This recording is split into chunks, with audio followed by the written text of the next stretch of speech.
João capítulo 6, 51 ao 54. Se os irmãos encontraram, digam amém. Amém. Está escrito assim: eu sou o pão vivo que desceu do céu. Se alguém comer desse pão, viverá para sempre. E o pão que eu der é a minha carne, que eu darei pela vida do mundo. Disputavam os judeus entre si, dizendo: como nos pode dar a sua carne a comer?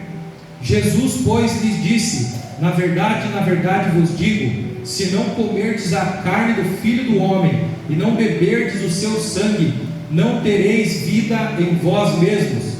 Quem come a minha carne e bebe o meu sangue tem a vida eterna, e eu o ressuscitarei no último dia. Amém? Os irmãos podem tomar os seus lugares. Quando nós olhamos para a Bíblia de uma forma panorâmica, de Gênesis a Apocalipse, nós vamos perceber que existe uma treta chamada comida. Talvez você nunca tenha percebido o tamanho da importância da comida, não só para o nosso dia a dia, mas na Bíblia. Nós começamos a entender pelo Gênesis, onde através de um fruto o pecado entrou no mundo. A primeira coisa que aconteceu no mundo é: alguém cobiçou um fruto que teria alguma coisa, geraria o conhecimento do bem e do mal, e por causa dessa comida o pecado veio ao mundo. Quando nós vamos olhar também para a história de Esaú e para a história de Jacó, pelo qual foi o objeto que a primogenitura de Esaú foi vendida por um prato de guisado. Quando nós vamos um pouco mais à frente no livro histórico da Bíblia, nos livros históricos, nós vamos entender que Davi com os seus valentes estavam em uma montanha onde tinha alguns pastores de um homem chamado Nabal. E aí Davi ficou sem comida, sem mantimentos e sem bebida. Então, como ele havia cuidado, protegido os pastores de Nabal e os seus rebanhos, ele mandou 10 homens até a casa de Nabal e disse: nós tivemos com os seus pastores, nós cuidamos dos seus pastores e não permitimos que nenhum mal acontecesse com eles. Nabal tirou sarro e falou mal de Davi. Davi, quando recebeu essa notícia dos 10 homens que ele tinha enviado, ele ficou tão furioso que ele estava mandando 400 dos seus 600 homens até a casa de Nabal, para que todos os homens da casa de Nabal e todos os servos homens de Nabal fossem assassinados. Se não fosse a sábia mulher Abigail, que era a esposa de Nabal, todos aqueles homens daquelas famílias que estavam lá, que eram servos de Nabal, familiares de Nabal, filhos de Nabal, e ele também, ele teria morrido. Então, quando nós olhamos para a Bíblia e nós entendemos a importância do alimento dentro da Bíblia, nós vamos ter uma perspectiva diferente a respeito da comida. Quando você vai ouvir na Bíblia, quando você vai ler na Bíblia ou alguma pregação falando a respeito do jejum, você também vai poder entender que o jejum ele traz lucidez espiritual. Não é porque Deus quer que você faça o sacrifício de não comer um McDonald's, de não comer uma pizza, não. Jesus, quando Ele está te dizendo, está te levando ao jejum, Ele está dizendo: você precisa de mais lucidez espiritual. Quanto mais você come, quanto mais coisas, alimentos processados você come, quanto mais carne você come, menos lucidez espiritual você vai ter, o teu corpo vai ficar pesado. E quando você entender um pouco do teu intestino, o que ele representa para o teu corpo, você vai ver que ele é considerado até o segundo cérebro. E aí você come processados, e aí eles vão lá para o teu intestino, e o teu intestino ele não consegue absorver, não consegue pegar aqueles nutrientes e levar para o teu corpo. E aí o teu intestino você vai entender através da biologia que ele está ligado com o seu cérebro, porque o teu intestino, além do teu cérebro, ele tem neurotransmissores. É por isso que muitas pessoas, foi feita uma pesquisa que muitas pessoas que tiveram AVC, tiveram derrame e outras doenças assim, elas tinham prisão de ventre, tinham constipação. Por quê? Um líquido que fica no intestino daquela pessoa, quando ela tem prisão de ventre, quando ela tem constipação ou algo assim, ele não sai. E aí aquele líquido ele faz pressão no intestino. E o intestino tem neurotransmissores, envia essa pressão para o cérebro. E aí o cérebro de algumas pessoas tem derrame, o cérebro de algumas pessoas tem AVC. E você precisa entender qual que é a importância da alimentação. Aí quando a gente só come esses tipos de alimento, nós perdemos a lucidez espiritual, nós não conseguimos discernir espiritualmente, mesmo estando dentro da igreja. Porque o apóstolo Paulo ele falou que os homens naturais eles discernem a palavra de Deus naturalmente, e os homens espirituais eles vão discernir espiritualmente. Mesmo que eles ouçam a mesma palavra, mesmo que eles vivam a mesma experiência, eles vão ter uma fisiologia que vai fazer com que eles vão ter um discernimento diferente do outro. E quando nós chegamos no capítulo 6, aqui do livro de João, nós vamos entender que Jesus, ele chega em uma determinada cidade, onde ele vai operar curas, onde ele vai pregar o evangelho e vai fazer sinais e maravilhas. Mas ao entardecer, ele vai perceber que aquele povo veio de longe e que aquele povo está com fome. A Bíblia vai nos dizer que tinha um jovem que tinha 5 pães e 2 peixinhos ali. Jesus manda que aquele jovem seja trazido até ele, aquele jovenzinho fornece aquele alimento para Jesus, e ali Jesus começa a fazer algo muito importante, o que nós conhecemos como multiplicação dos pães e peixes. Uma coisa muito interessante, irmãos, é que quando nós olhamos para a epígrafe do texto, que é esse texto preto que tem como título, né, ele não é um texto original da Bíblia, é apenas para a gente se organizar e entender, assim como os capítulos e os versículos. O texto vai dizer a multiplicação dos pães e peixes, mas quando você vai ler o texto, em nenhum momento é usada a palavra multiplicação ou algo que represente multiplicação, porque quando nós vamos entender o que está escrito no texto, nós vamos ver que o milagre de Jesus foi muito maior do que pegar 5 pães e transformar em 10, pegar os 10 e transformar em 20, os 20 em 40, os 40 em 80, os 80 em 160, 160 em 320. Foi muito maior o milagre, porque o texto ele vai nos dizer que Jesus ele vai pegar o pão, ele vai primeiro dar graças e depois ele vai repartir. E aqui nós entendemos um primeiro poderoso princípio do reino de Deus. Tudo que você vai fazer na sua vida, seja comida, seja bebida, ou seja a sua profissão, seja os seus estudos, seja algo que você vai fazer para Deus, primeiro consagra a Deus. É o primeiro princípio que ele utilizou ali. Consagrou a Deus aquilo que estava na mão dele, aquilo que foi oferecido a ele pelo menino de bom grado. O segundo princípio que Jesus fez é, ele repartiu aquilo que ele tinha. Aquilo que foi dado para ele, talvez, se nós olharmos humanamente, não mataria nem a fome dele com os seus próprios discípulos. Mas, independente da quantidade de pães e da quantidade de peixes, ele repartiu aquilo que ele tinha. E o texto vai nos dizer que, ao repartir, quando nós vamos entender o que aconteceu ali, ele quebrava o pão. E o pão ficava inteiro, ele quebrava o pão e ia tirando, ia passando para os discípulos, e os discípulos iam alimentando a multidão. Então Deus, ele não multiplicou especificamente os pães, ele acrescentou. Então quando você dá graças a Deus, quando você consagra o que você faz ao Senhor, e quando você reparte, ele vai acrescentar na sua vida, seja financeiramente, seja espiritualmente, seja na palavra, seja nos estudos, tudo que você compartilhar com alguém. Mas antes, se você estiver consagrado a Deus, ele vai acrescentar na sua vida. O próprio texto ele vai provar, não é o Bruno que está falando, é o texto que está dizendo. E eu vou provar para vocês. O texto ele vai dizer aqui, ó, aqui tem um rapaz com 5 pães de cevada e 2 peixinhos. Mas o que é isso para tantos? Felipe disse. Jesus disse, mandai assentar os homens, e havia muita relva, muita grama naquele lugar. Assentaram-se, pois, os homens em número de quase 5.000, fora as mulheres e fora as crianças. E Jesus tomou os pães e, havendo dado graças, repartiu pelos discípulos, e os discípulos pelos que estavam assentados, e igualmente também os peixes, o quanto queriam. Aqui nós vamos aprender outro princípio. O líder daquele momento da igreja, ele repartiu diretamente com as pessoas? Não, ele repartiu com os discípulos, e os discípulos repartiram com a multidão, porque existe uma hierarquia que tem que ser respeitada, e às vezes os obreiros da igreja não são respeitados, às vezes os obreiros da igreja não são honrados, mas a própria Bíblia vai dizer, honra a quem tem honra. Para você ser obreiro na casa de Deus, não é assim, só você vir na igreja, só você dizimar, não, tem que ter vida com Deus, você tem que ter responsabilidade espiritual. E eu não estou falando só dentro do templo, mas responsabilidade espiritual quando ninguém está olhando para você, quando dá aquela vontade de pecar e ninguém está vendo, e você renuncia a tua carne, porque você está servindo aquele que é o pão vivo que desceu do céu. Aí ele vai dizer assim, ó, e quando estavam saciados, versículo 6, versículo 12, quando estavam saciados, disse aos seus discípulos, olha só, recolhei os pedaços que sobejaram, para que nada se perca. Agora olha só, recolheram, pois, e encheram 12 cestos dos pedaços dos 5 pães. Ele não está falando, não, multiplicou lá 300, 500, 100 mil pães, e distribuiu, e depois o que sobrou, não, sobraram 20 mil pães e Jesus mandou recolher, não. Ele está dizendo que eles recolheram 12 cestos dos pedaços dos 5 pães. Recolheram, encheram 12 cestos dos 5 pães de cevada que sobejaram aos que haviam comido. Isso aqui está falando de fartura, porque Deus não vai te dar algo que vai ser jogado fora.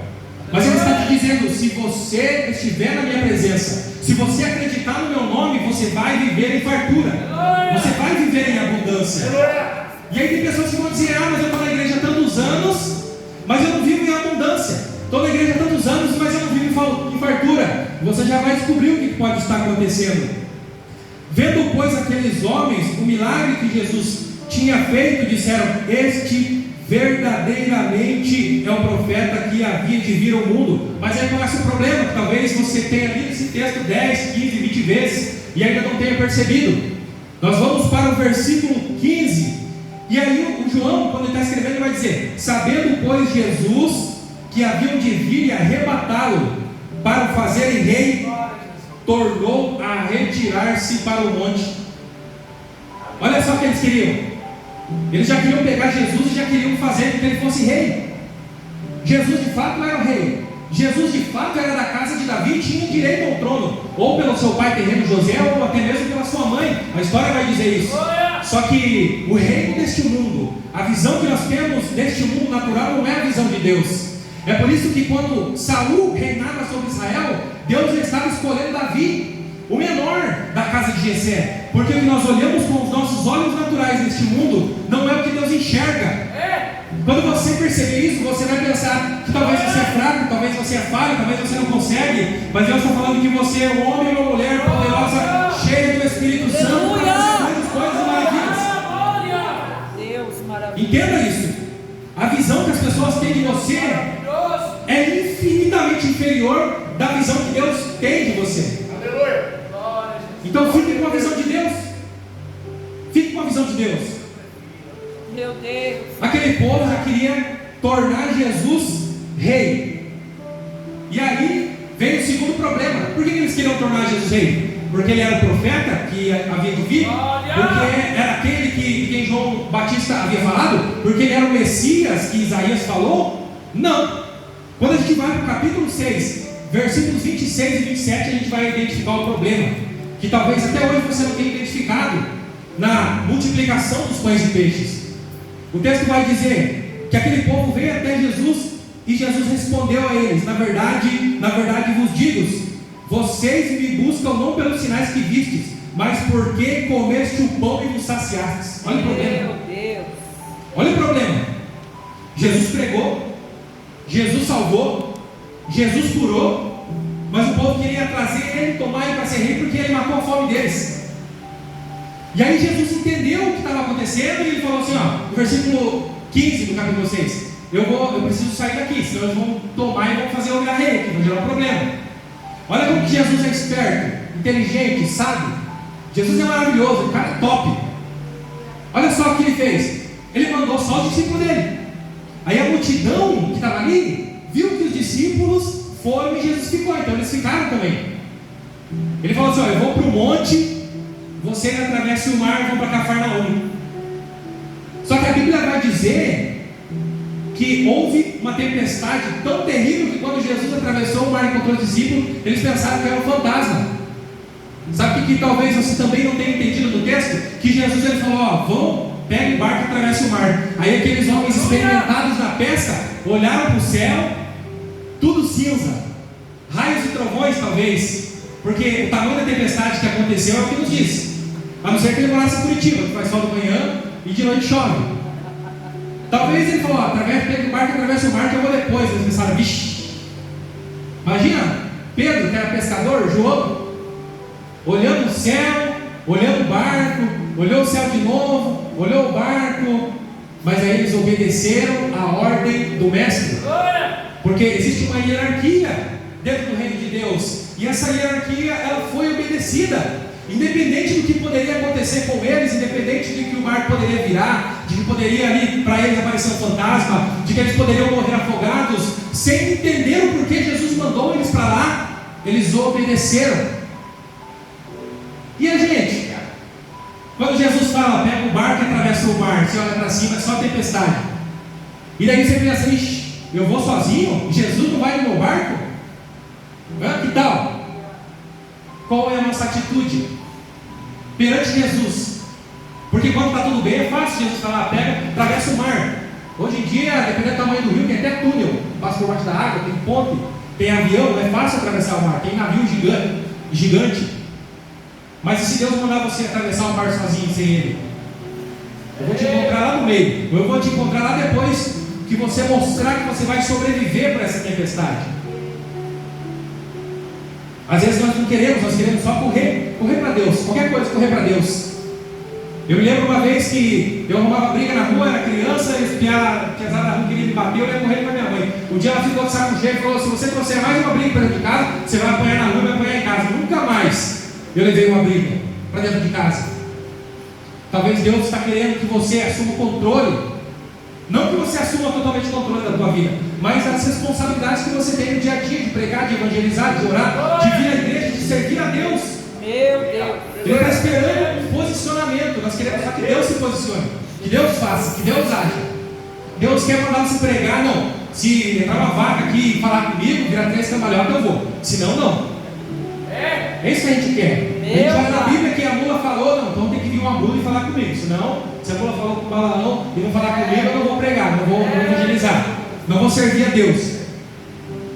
E aí aquele povo, ele viu que Jesus ficou ali no monte, foi para o monte e os discípulos foram embora. Então eles ficaram ali também, porque eles não estavam atrás dos discípulos, eles estavam atrás de Jesus.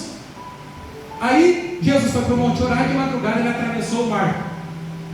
Quando ele chegou na metade do mar, ele encontrou os seus discípulos. E os seus discípulos, alguns ficaram assustados pensando que era um fantasma. E aí veio o Pedrão mais curioso. É um fantasma? Sou eu, Jesus, não temas. Se é tu mesmo, me mande que eu vá até aí. Quando ele começou a andar sobre a água, a onda veio vindo. E a fé, a coragem, a confiança dele foi embora. E ele foi afundando. Não era culpa de Jesus que ele afundou, mas era culpa de que ele parou de olhar para Cristo e começou a olhar para a onda, que era o problema dele naquele momento. A gente faz a mesma coisa. A gente fica olhando para o problema aqui, para o trabalho, o problema, tem sempre uma atribulada em algum lugar, alguém está tentando tirar a tua paz, o dinheiro não está dando para pagar as contas, os filhos ficam doentes, e a gente vai de problema em problema, e a gente para de olhar para Jesus e começa a olhar para a onda. A gente começa assim, ó, a gente está olhando para Jesus, daí vê uma onda, olha para Jesus, daí vê, daqui a pouco você está olhando mais para a onda do que para Jesus, mais para a onda do que para Jesus. Só que daí Jesus ele veio e pegou na mão de Pedro. E aí ele levou Pedro para o barco. E aí que nós precisamos entender um outro princípio, que não é saindo do barco, às vezes demonstrando coragem, demonstrando ousadia, para que a gente fraqueje no meio do caminho, que nós vamos adquirir o que nós precisamos na presença de Deus. Porque embora Pedro tenha tido essa experiência, a tempestade só acabou quando Jesus entrou para o barco. E às vezes nós estamos fazendo coisas que Deus não quer que a gente faça. E nesse percurso nós temos experiências espirituais como Pedro. Só que a tempestade não vai acalmar quando você sair do barco, vai acalmar quando você trouxer Jesus para dentro do barco. Glória a Deus, aleluia. Meu Deus. Deus eterno. Aí Jesus encontrou aquele povo. Aleluia. Aliás, aquele povo tentou encontrar Jesus pela manhã e não encontrou. Por quê? Porque Jesus, agora de madrugada, ele foi encontrar os seus discípulos e atravessou o mar. O restante do mar estava do outro lado. Quando eles chegaram e perceberam que Jesus não estava mais ali, o que eles fizeram? Eles pegaram os barcos e todos os recursos que eles tinham e atravessaram o mar de novo e foram atrás de Jesus. Aí quando eles chegaram a Jesus, Jesus disse isso aqui, ó, vocês não estão me buscando pelos sinais que vocês viram, mas porque comestes o pão e vos saciastes. Olha só o perigo. Eles estavam atrás da pessoa certa, pelo motivo errado. Jesus estava dizendo, ó, com certeza eu vou proporcionar o pão para vocês, mas não é esse o pão que tem que fazer vocês atravessarem o mar para falar comigo. Não é esse o pão que vocês têm que ter como objetivo. Ele fez milagres, cura, salvação, maravilha, e eles atravessaram o mar porque eles pensaram, se a gente transformar esse homem, este profeta, em rei, nunca mais vai faltar pão para nós. Talvez os mais preguiçosos pensaram, se ele for rei, nós nunca mais vamos precisar trabalhar. Que tal? Que tal você estar em casa, tranquilo, daí o Pedrão bate palma lá no teu portão. Ó, vem trazer aqui uma porção de pão todo dia. É bom, né? Talvez eles pensaram isso. E às vezes a gente vem para a igreja, muitas pessoas, não falando só daqui, mas de modo geral, as pessoas elas vêm pela igreja por causa do pão errado. Eita, aleluia. E aí elas vêm comendo pão errado. Aí quando Deus bota um jejum na vida dela, ai, vou desviar. O pastor não veio me visitar. O irmão não me deu o Pai do Senhor. Se você esperar o Pai do Senhor de mim, irmão, você vai desviar mesmo, porque eu estou pregando aqui porque eu já adquiri uma experiência para pregar aqui, mas eu sou introvertido. Se eu passar do teu lado e não tiver Pai do Senhor, não é porque eu sou ruim, ou que eu sou bravo, como fui cataquara. É porque eu sou introvertido, uma característica da minha personalidade. Mas quando Deus me chamou para pregar o Evangelho, eu tive que entender que eu tinha que atravessar a tempestade sozinho. Porque Deus não ia colocar um chip de coragem, de ousadia, de cara de pau para mim aprender a pregar. Eu tive que aprender a fazer sozinho. E sabe o que eu fazia, irmão? Tremendo, na rua, eu parava as pessoas do trabalho, falava, bom dia, tudo bem? Posso falar uma palavra de Deus para você? E aí falava um versículo, falava um texto da Bíblia.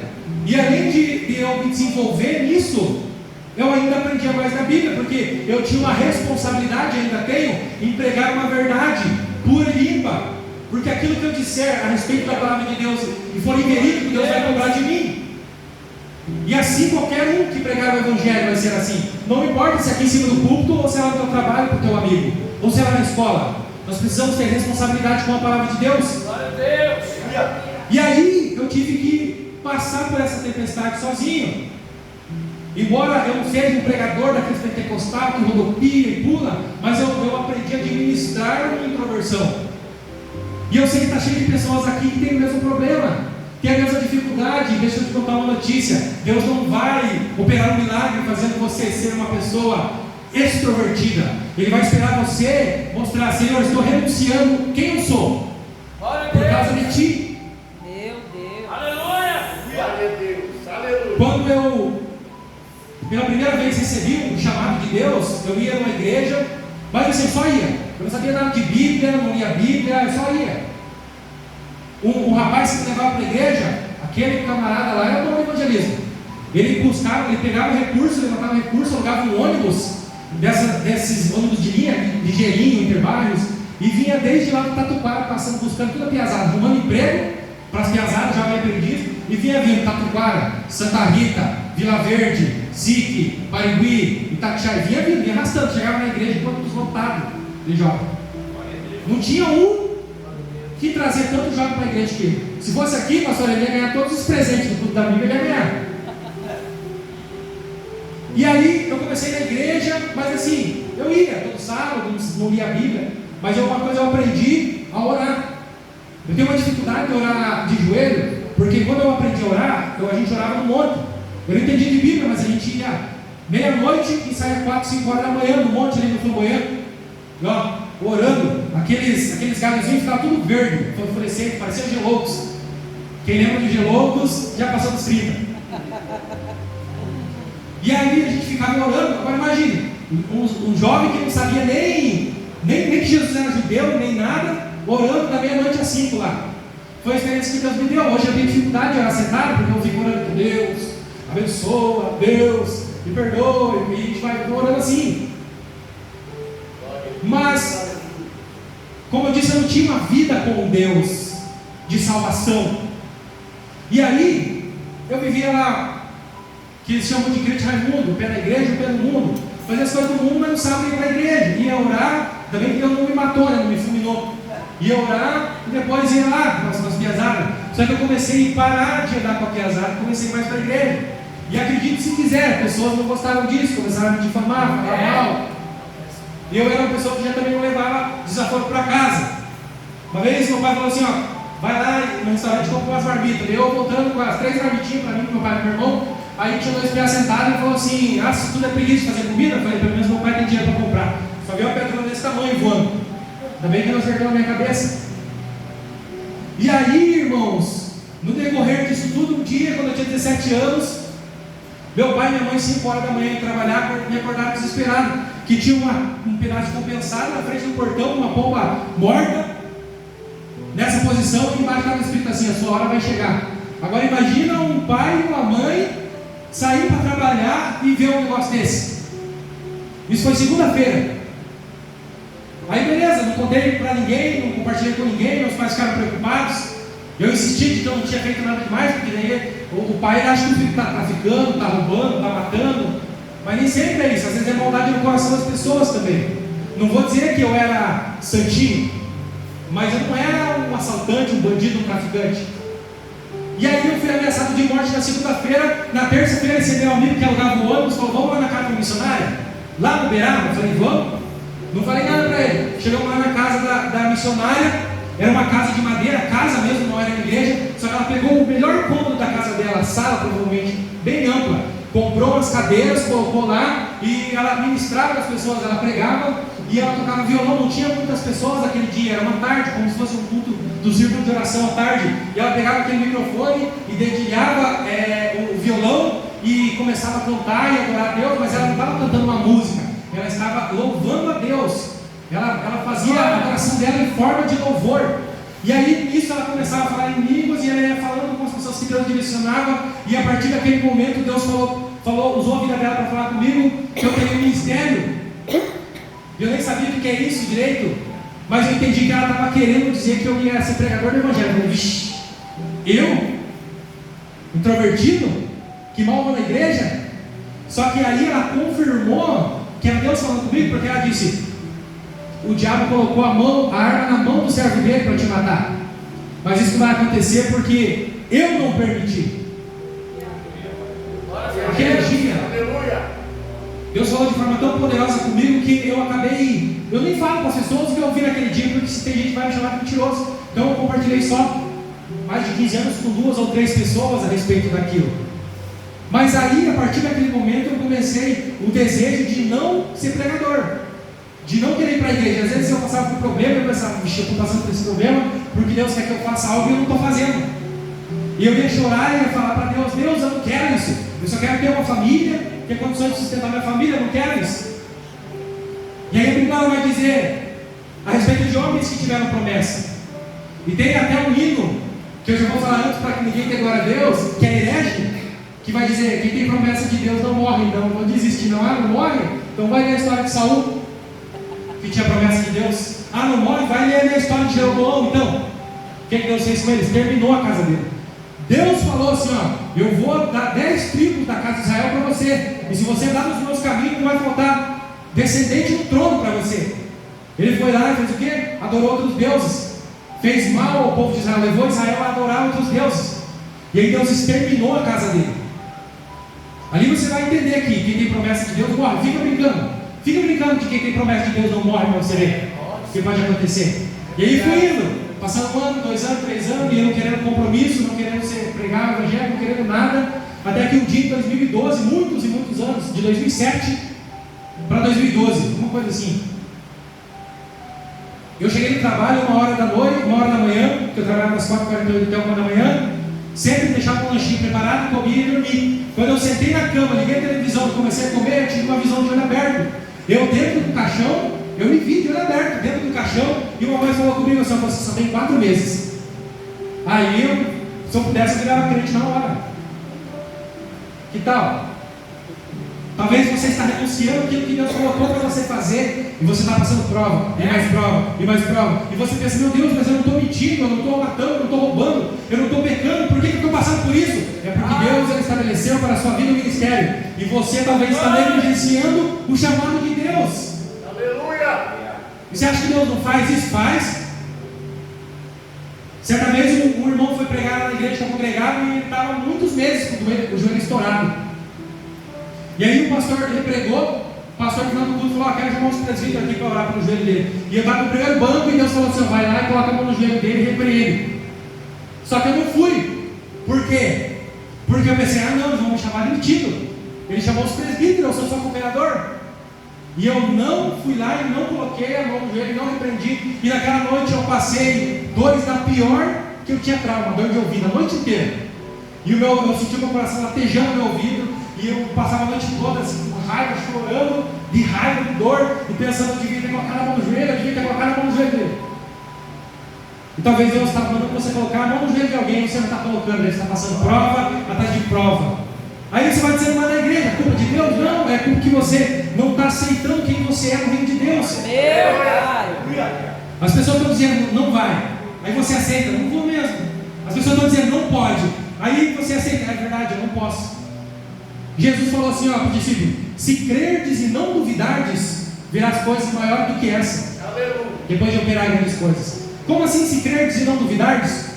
Porque tem gente que crê que Deus ele opera, mas duvida que vai operar através dele.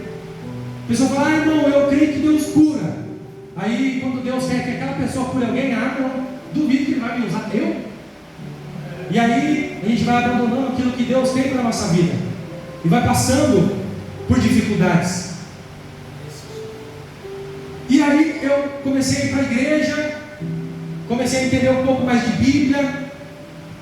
Aquele meu amigo do ônibus, ele ligou para mim um dia depois, no sexta para sábado, eu tive essa visão. Fiquei terrivelmente preocupado. No sábado de manhã, um amigo meu, fazia 6 meses que eu não falava com ele, me mandou um SMS. Só para você ver como é antigo, ele me mandou um SMS.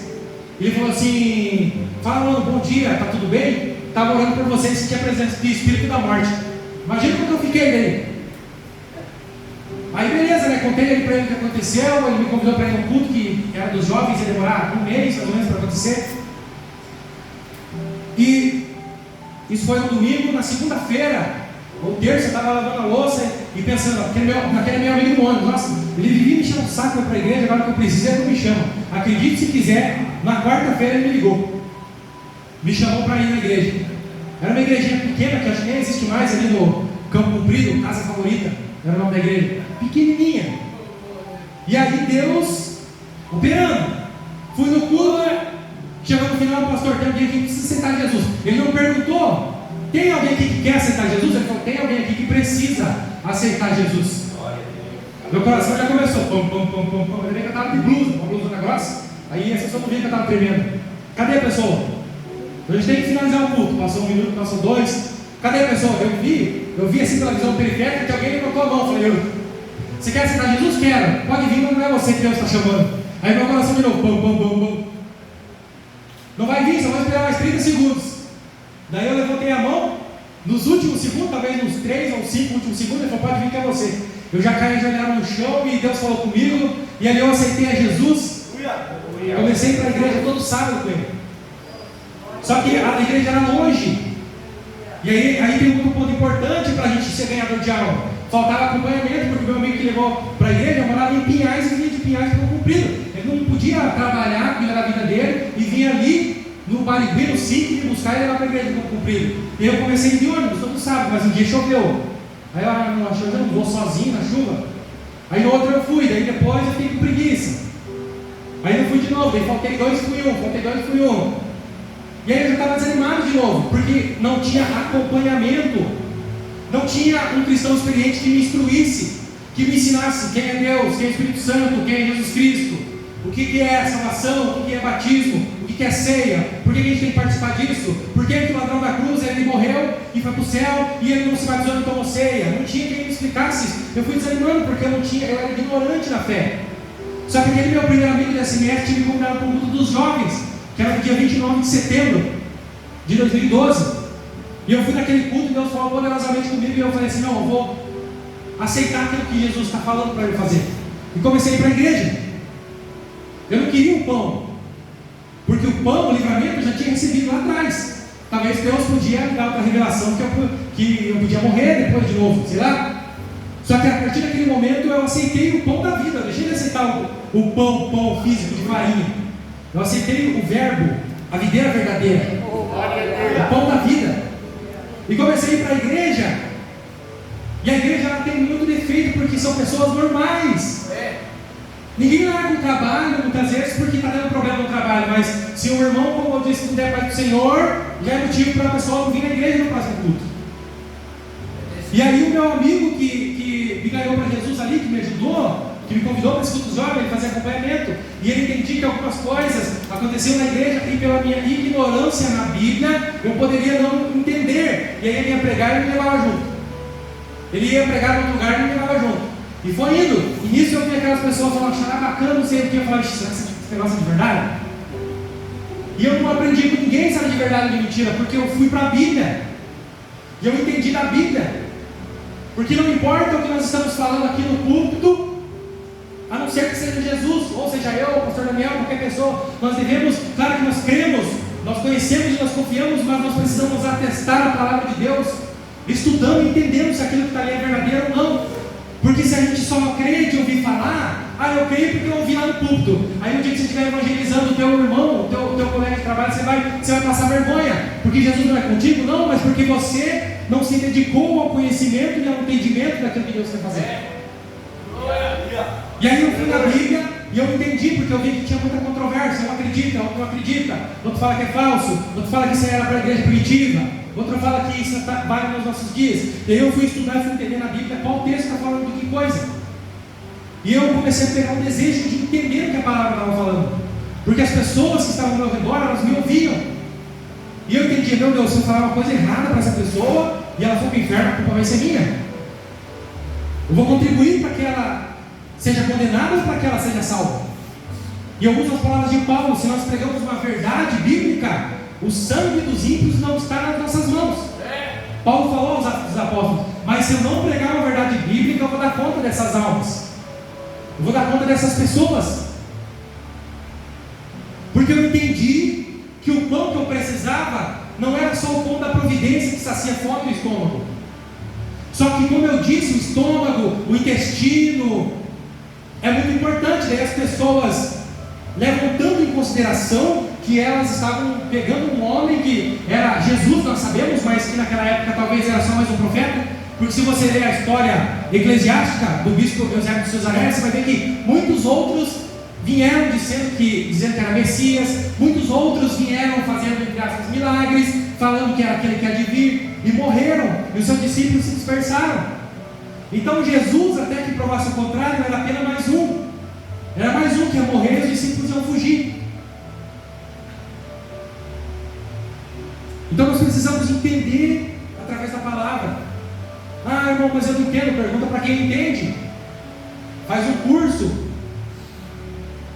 Pastor Daniel, qualquer dúvida que você tiver aqui, liga para ele, pergunta, manda um áudio no WhatsApp. Às vezes ele está na correria, ele pode responder, ele responde depois. Tem outros obreiros aqui, pastores, que estão munidos dessa ferramenta que é a palavra de Deus, para ensinar, para exortar e muitas outras coisas mais.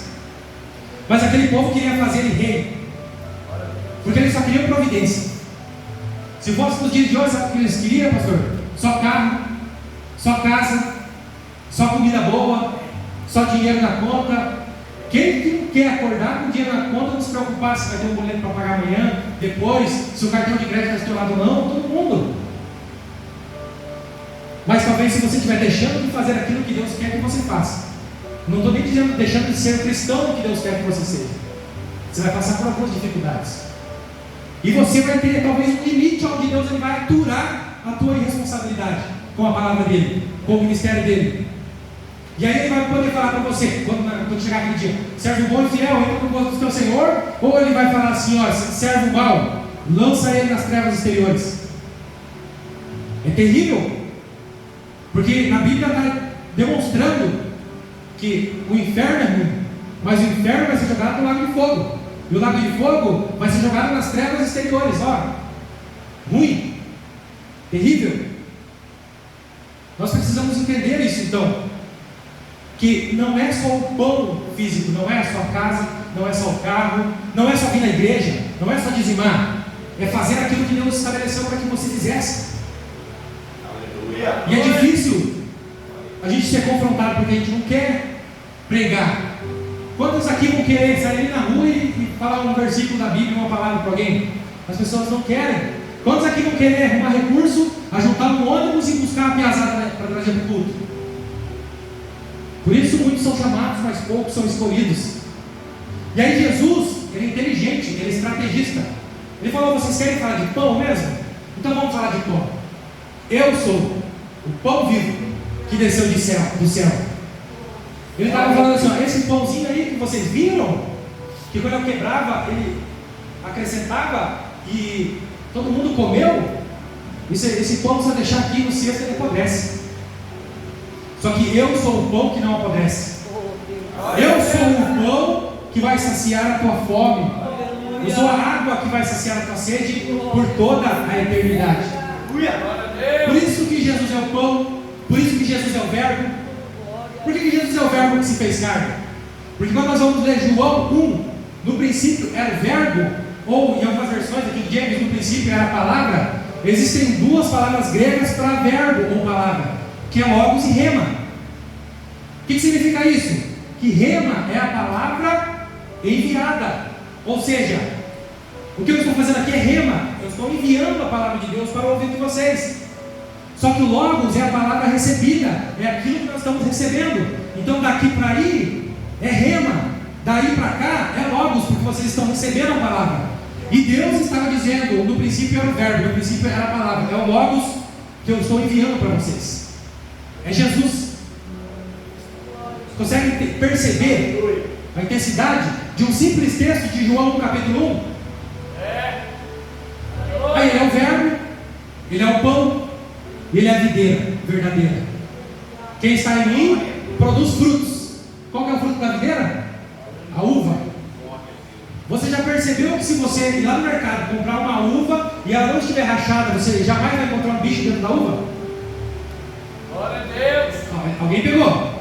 Glória. Já percebeu? Sabe por quê? Tem uma substância dentro da uva, que essa substância tem origem na videira. E quando a uva está intacta, essa substância faz com que essa uva não seja corrompida. E sabe o que o apóstolo Paulo falou para Timóteo? Bebe o vinho. Talvez ele estava falando de suco de uva, porque ele chamava o suco de uva de vinho. Não existia suco de uva. E ele falou, bebe, porque vai ser bom para o teu estômago. Olha lá, o órgão onde passa comida de novo, que leva a comida para o intestino. Está entendendo a intensidade da palavra de Deus? A gente não percebe? Jesus, ele quer que você seja uma uva que não se corrompe, uma uva onde não tem bichos dentro, uma uva que não está arrebentada pelo meio. Os irmãos coloquem em pé, por gentileza. Deus de glória. Jesus glorioso. Aleluia. Aí ele disse assim, vocês querem falar de pão então? Porque ele era estrategista. Então vamos falar de pão. Eu sou o pão vivo que desceu do céu. E os que discernem a palavra naturalmente, porque são naturais, não entenderam e questionaram, porque ele disse assim, eu sou o pão vivo que desceu do céu. Se alguém comer desse pão, viverá para sempre. E o pão que eu der é a minha carne, que eu darei pela vida do mundo. Aí os naturais que discernem naturalmente disseram, como nos pode dar este a sua carne? Porque eles não entendem as coisas espirituais. Começa a analisar o que está acontecendo na tua vida e perceber se você está entendendo os sinais espirituais que Deus está dando para você. Porque Deus me deu um sinal espiritual e eu não precisei ser crente para entender que Deus estava falando comigo. Eu fui correndo para a primeira oportunidade que eu podia ir para a igreja, aceitar Jesus. E eu precisei de acompanhamento, que já não competia a mim, mas a igreja que estava me acolhendo naquele momento. Aleluia. E aí o texto vai dizer, se não comerdes da carne do Filho do Homem, não beberdes do sangue, não tereis vida em vós mesmos. Quem come a minha carne e bebe o meu sangue, tem a vida eterna, e eu o ressuscitarei no último dia. Olha que maravilha. Ele está dizendo assim, você não pode ser um desigrejado, porque hoje está na moda ser desigrejado. Mas lá nos desigrejados tem sede. Tem pessoas capacitadas para servir a ceia, para servir o pão, que simboliza o corpo de Cristo, e para servir o cálice, que é simbolizado pelo suco. Não tem. E as pessoas não entendem. Mas eu e você precisamos ser participantes desta carne e deste sangue simbolizado no cálice e no pão. Porque o texto é claro, é um princípio para entrar no reino de Deus. Mas o ladrão da cruz, ele não tomou ceia, ele se batizou, porque ele não teve tempo. Agora, se você tem tempo e você não está fazendo, aí nós temos um problema. É diferente. Uma pessoa aceitar Jesus no leito de morte e uma pessoa aceitar Jesus e ter 1 mês, 2 meses, 3 meses, não quer se batizar porque não quer renunciar às coisas do mundo, não quer tomar ceia porque está vivendo em pecado, mas não é para você não tomar ceia porque você está em pecado, é para você deixar de pecar e tomar ceia.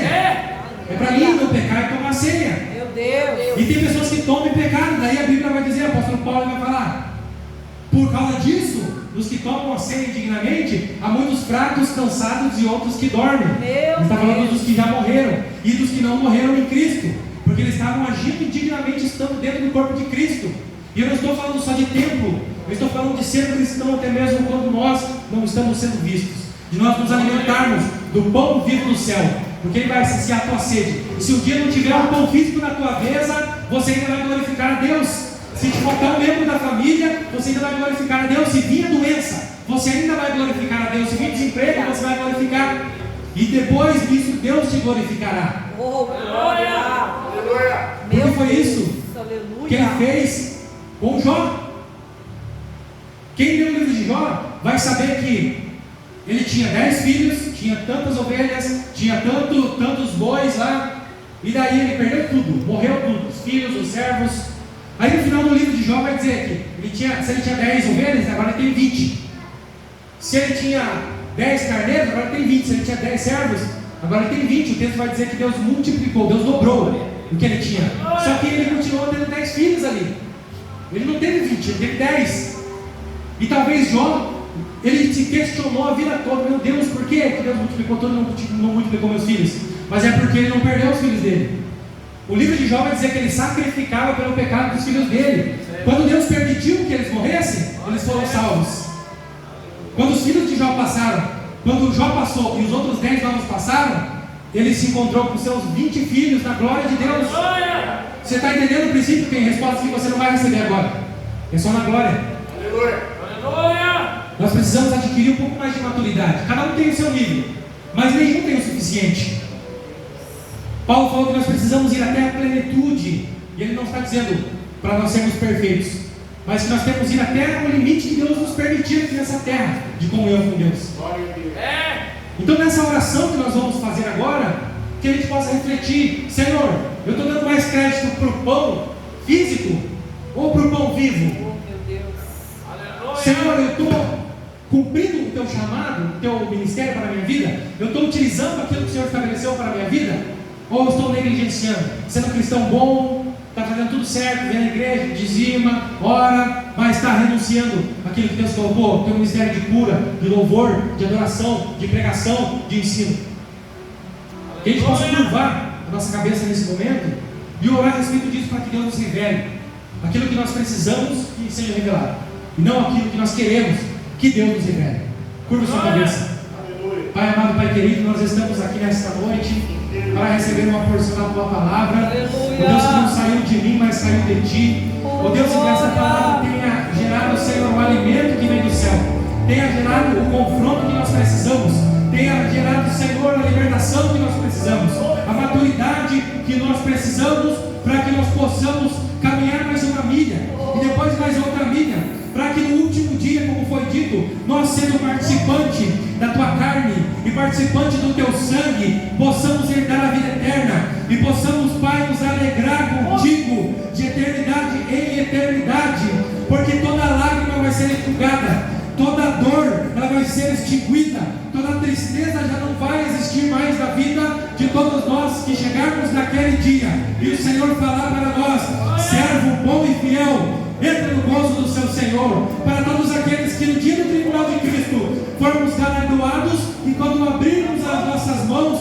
as nossas obras de ouro, prata e pedras preciosas sejam entregues para ti. Pai, nos ajuda a entender se nós estamos dando mais crédito para o pão físico ou para o pão espiritual que o Senhor é para nós, que a tua palavra é para nós, que a tua comunhão é para nós. Nos ajuda, Senhor, a entender, para que a gente venha a ser melhor, não pela dor, Pai, mas pelo prazer de estar na tua presença. Nós não queremos sofrer para ser cristão, mas nós queremos nos alegrar, e se for necessário nós afligirmos as nossas vidas na tua presença, não seja por a gente deixar de fazer algo para ti, mas seja para que o teu nome seja honrado e glorificado. Nós te pedimos, te agradecemos, Pai, por esta noite na tua presença, em nome do Senhor Jesus. Amém.